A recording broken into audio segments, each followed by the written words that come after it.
Dans cette vidéo, on va investiguer une fonction rationnelle spécifique, donc l'inverse d'une fonction du second degré.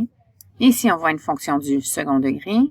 Et comme on sait bien, graphiquement, une fonction du second degré, c'est une parabole.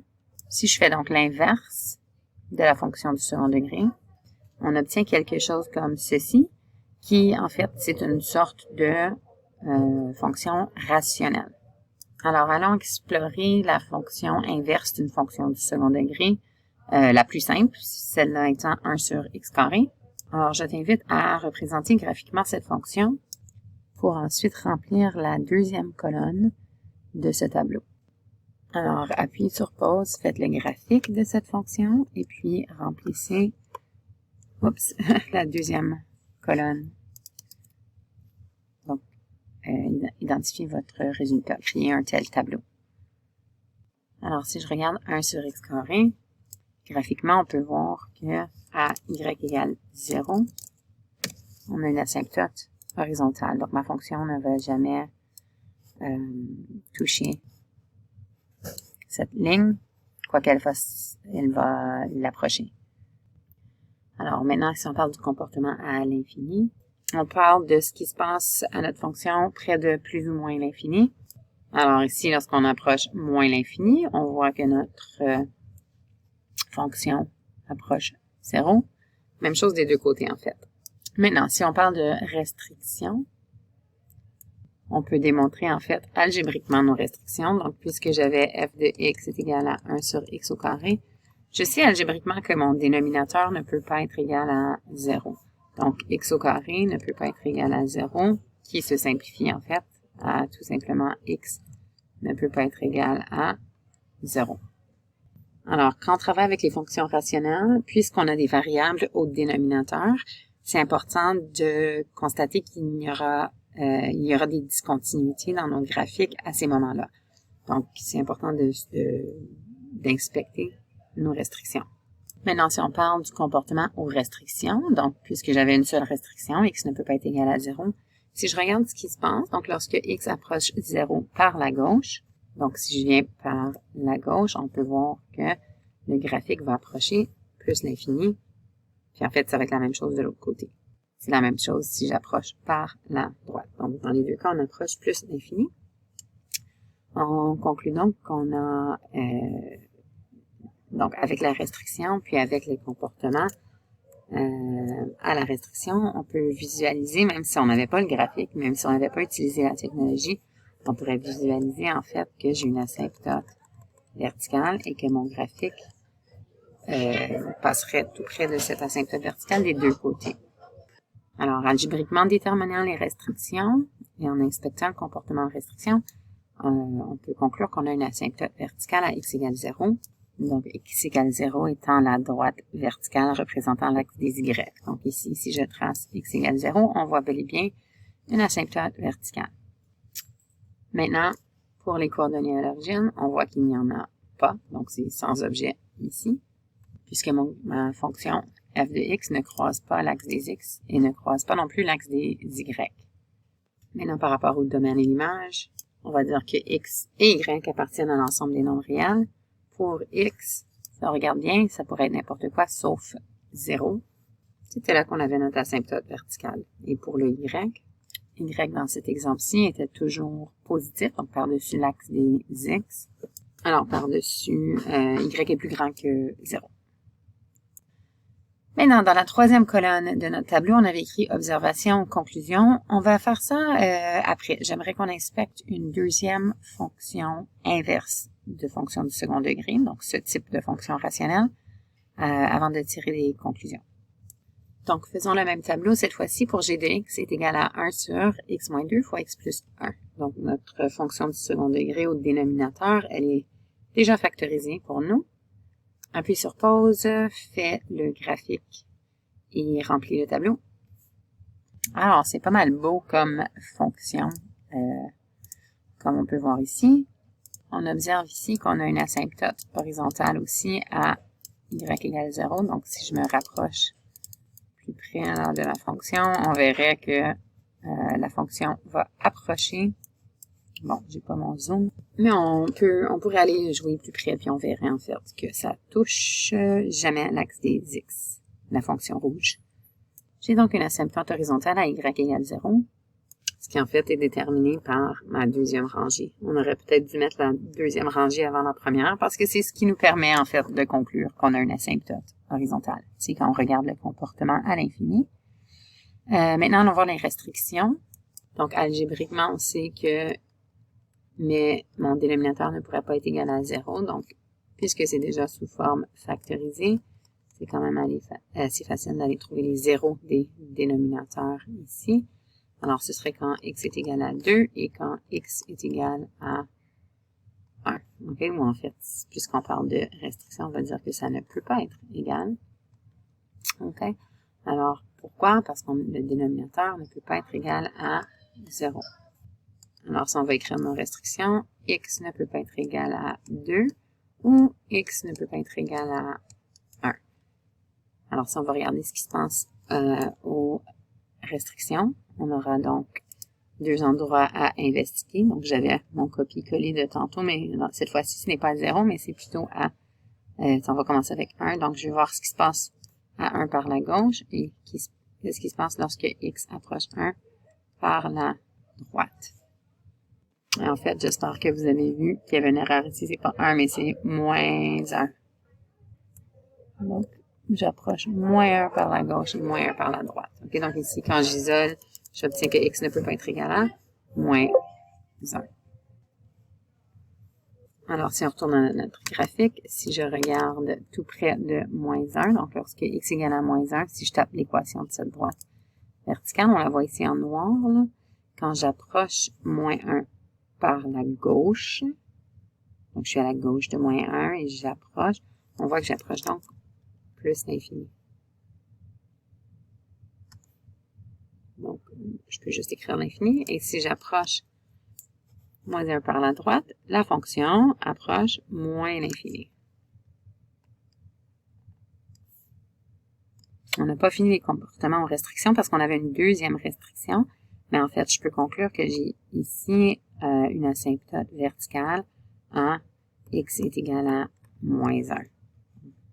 On va maintenant aller regarder le comportement de la fonction tout près de notre deuxième restriction, donc 2. Donc, lorsque x approche 2 par la gauche et par la droite. Alors, si je regarde mon asymptote verticale à x égale 2, x approche 2 si j'approche par la gauche. Donc, on suit notre ligne rouge par la gauche. On voit que la fonction approche moins l'infini.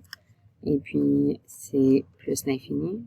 Si on approche par la droite, comme on peut voir ici, si j'approche par la droite, on approche plus l'infini. Alors, on voit qu'il y a une asymptote verticale à x égale à 2. Pour les coordonnées à l'origine, en fait, on voit encore une fois ici que ça ne croise pas l'axe des x, donc je n'ai pas d'abscisse à l'origine. Et on a une ordonnée à l'origine à 0, moins 1,5. Alors, j'ai aucune abscisse à l'origine et une ordonnée à l'origine à 0, moins 1,5. Puis en fait, l'ordonnée à l'origine, on sait bel et bien que c'est la valeur de y quand x égale à 0. Donc, en fait, ici, c'était g de 0, qu'on pourrait trouver aussi algébriquement, puisque j'avais la fonction 1 sur x moins 2, x plus 1. Donc, 0 moins 2, 0 moins 1, qui me donne, en effet, c'est-à-dire, c'était plus 1. J'ai de la misère avec mes plus et mes moins aujourd'hui. Donc, ça va me donner au dénominateur moins 2 fois 1, qui me donne moins 2. Donc, 1 sur moins 2, ou tout simplement moins 1,5. On l'a vu graphiquement, on pourrait aussi le calculer algébriquement. Donc, pour le domaine et l'image, cette fois-ci, si on regarde pour le domaine, on avait nos deux asymptotes verticales, donc à x égale moins 1 et x est égal à 2. Alors, il n'y a aucune valeur de ma fonction rouge à ces deux endroits. Alors, bien évidemment, ce serait nos asymptotes verticales. Pour l'image, y appartient à l'ensemble des nombres réels. Et si on va voir notre graphique, y est positif et négatif à différents endroits, parce que c'est par-dessus et sous l'axe des x que je retrouve ma fonction. Mais je sais que y ne va jamais être égal à 0 ici. De plus, Donc, si on regarde de plus près, y doit être plus grand que 0 par-dessus mon asymptote horizontal. Donc, ça ne touchera pas 0. Et on va dire ensuite union, OK, on montre mon et. On voit que ma fonction rationnelle est divisée en 3 sections. Donc, 1, 2, 3. Dans ma deuxième section ici, ça ressemble un peu à une parabole inversée vers le bas. Là. Si je clique dessus, on peut voir que la valeur maximale, c'est moins 0,444 périodique. Donc, en fait, ça va être le point 4 sur 9. Donc, si on regarde ici, là, quand j'ai le point, oups, 0,5, moins 4 sur 9, c'est notre maximum ici. Donc, Y doit être sous ça, ou égal. Donc, Y est plus petit ou égal à 4 neuvièmes.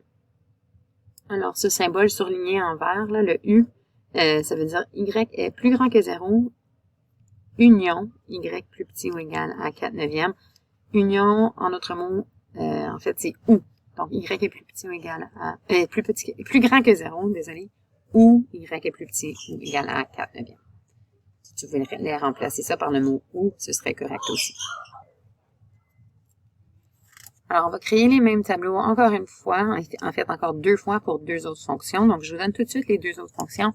Et puis, en fait, plutôt que d'ajouter cette 3e colonne à chaque fois, en fait, j'ai changé d'idée. On va juste tirer nos conclusions par rapport aux 4 fonctions qu'on a observées. Donc, on va juste les écrire à la fin, nos conclusions, dans une seule liste. Donc, pas besoin d'écrire 4 fois puisqu'on regarde 4 fonctions. Alors, encore une fois, 2 autres tableaux. On fait ces 2 graphiques. On va essayer de tirer des conclusions. Alors, appuie pas sur la vidéo et pour h de x, tu vas le faire avec l'aide de la technologie. K de x, on va le faire sans tracer le graphique. Alors, tu auras tiré tes conclusions. Allons vérifier. Donc, pour le faire, en fait, je ne tracerai pas le graphique.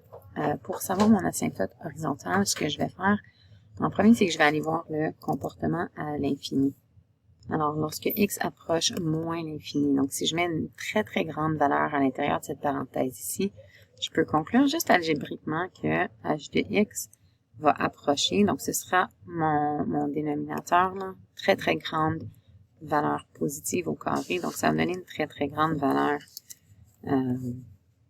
positive au dénominateur. OK, peu importe le fait que c'est moins l'infini. Et j'aurai donc moins 2 divisé par quelque chose de très gros. Okay, qui ensuite me donnera donc quelque chose qui approche 0. Donc, on peut conclure que, même sans voir le graphique, que ça approche 0.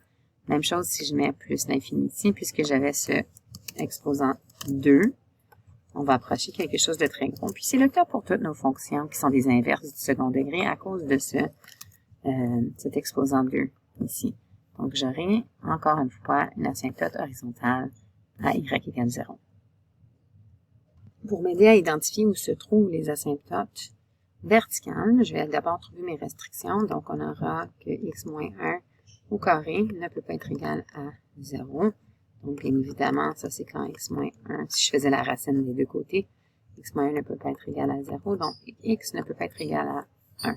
Ce serait donc ma restriction, que x ne peut pas être égal à 1. On penserait peut-être que je peux conclure qu'il y a une asymptote verticale à cet endroit. En fait, vous allez voir que oui, c'était le cas dans cette fonction, mais c'est pas assez d'informations pour tirer une conclusion quand on parle de toutes sortes de fonctions rationnelles. Alors, on veut vraiment aller voir le comportement aux restrictions. Alors, algébriquement, qu'est-ce qui arrive si j'approche 1 par la gauche? Donc, si je visualise là sur une droite verticale, si j'approchais 1, c'est-à-dire sur une droite numérique, si j'approche 1 par la gauche, j'arrive à peut-être 0,99. Okay, donc, on peut vérifier ce qui arrive quand on approche par la gauche. Je pourrais créer un tableau de valeurs pour y remplacer plusieurs différentes valeurs de x pour déterminer ça. Alors, si je faisais un tableau de valeurs, donc c'était à moins 2 sur x moins 1 au carré. Donc, et bien évidemment, ça devrait être une erreur ici parce que c'était ma restriction. Et si j'approche par la gauche, Donc, on voit que mes valeurs sont très, très grandes, négatives. Alors, j'approcherai moins l'infini. Donc, on pourrait vraiment inspecter ici, là, parce que si je mets 0,9 ici, peu importe, là, j'aurai un dénominateur positif. Okay? Donc, ça va être une très, très, très petite valeur au dénominateur, parce que 0,999 moins 1, très, très petit. Et donc, si je divise 2 par quelque chose de très, très, très, très, très petit, le plus proche que je me rapproche de 1, j'aurai une très grande valeur négative. OK, ça c'est vu au niveau du tableau. On peut aussi inspecter juste en regardant ici. Maintenant, si j'approche 1 par la droite, donc je pourrais mettre ici des valeurs qui sont tout près de 1, mais cette fois-ci par la droite, donc peut-être 1,00001, quelque chose comme ça. Donc, j'aurai encore une très petite valeur positive au dénominateur. Donc, on peut voir que ce sera moins l'infini, même sans aller regarder dans le tableau, mais on va aller voir dans le tableau. Donc, qu'est-ce qui arrive quand on approche par la droite? On voit que ici, si j'approche le 1 par la droite, on voit que ma valeur grandit négativement vers de très grosses valeurs. Donc, on peut approcher moins l'infini. Donc, à ce point-ci, je peux conclure qu'il y a une asymptote verticale à x est égal à 1. OK, puis non seulement ça, mais à x est égal à 1, si je voulais visualiser, là, graphiquement, ça ressemblerait à quoi? X est égal à 1, c'est ici. Ben, puisque j'ai évalué le comportement à la restriction, là, je saurais que j'ai... bon, on sait qu'on a une asymptote horizontale. J'ai seulement une restriction, donc ma fonction va approcher mon asymptote verticale par la gauche et par la droite. Et puis à chaque fois, on va approcher moins l'infini des deux côtés. OK? Donc, puisque j'ai juste une asymptote verticale ici, je sais que ma fonction aura seulement 2 sections. Coordonnées à l'origine ici, j'en ai pas, OK, algébriquement. En fait, désolé, c'est pas vrai qu'il n'y en a pas. On n'a pas d'abscisse à l'origine parce qu'on avait notre asymptote horizontale, mais si on essayait, disons que j'essayais, on sait que l'abscisse à l'origine, c'est la valeur de x, donc x égale quoi quand y égale 0, donc dans ce cas-ci, quand h de x est égal à 0. Donc en fait, si j'essayais